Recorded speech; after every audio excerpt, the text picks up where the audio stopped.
ছাত্র হিসাবে যে ধরনের আচরণ, তার বাইরে কোনো আচরণ কিংবা কোনো প্রোটোকল পেয়েছেন কিনা, এটি 3 মাসে আমি পরিবর্তন।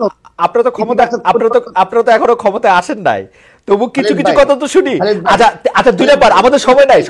রাকিব, আপনারা পাইছি আর পাবো না। আপনি যেহেতু প্রতিজ্ঞা করতেছেন, আরো দুইটা বিষয় আমার একটু প্রতিজ্ঞা করা দরকার।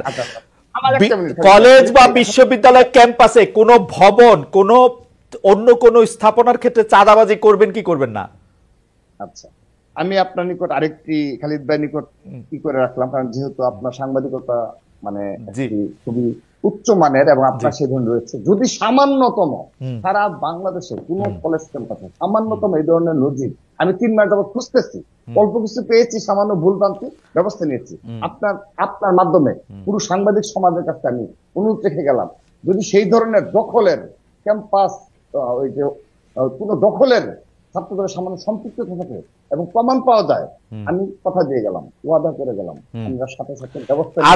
এই ধরনের রাজপথ, আমি ছাত্র দলের সভাপতি, আমি আজকে আপনার মাধ্যমে স্পষ্ট করছি, সারা বাংলাদেশে একজন এসপি, একজন পুলিশের শীর্ষ কর্মকর্তা বলতে পারে যে রাকিব কল দিয়েছে প্রেসিডেন্ট হিসেবে। না না, রাকিব একলা মানুষ না তো, রাকিব একলা মানুষ না তো, ছাত্রদের অন্য কেউ, ছাত্রদের অন্য কেউ পদত্যাগ করব। একইভাবে আমি শীর্ষ পর্যায়ে থেকে এটি প্রমাণ করতে পারি, বাংলাদেশে একজন পুলিশ কর্মকর্তা বলতে পারে। ঠিক একইভাবে আমার সংগঠনে যারা রয়েছে সবাই আমরা নতুন ধারার ছাত্র রাজনীতি প্রচলন করেছি, যে ছাত্র রাজনীতির মাধ্যমে সাম্য মানবিক সমাজ বিনির্মাণ করব এবং আমরা ভদ্র এবং স্বাভাবিক জীবন। আপনি কিন্তু জনাব রাকিব ইসলাম, আপনি আমাদের অভিনন্দন জানবেন, অভিবাদন জানবেন। আপনি কিন্তু মারাত্মক স্টেটমেন্ট দিচ্ছেন। এগুলি শুধু ছাত্রলীগ গত 15 বছর ধরে করেছে তাই না, তার আগে আমরা এগুলি ছাত্রদলদেরও করতে দেখেছি।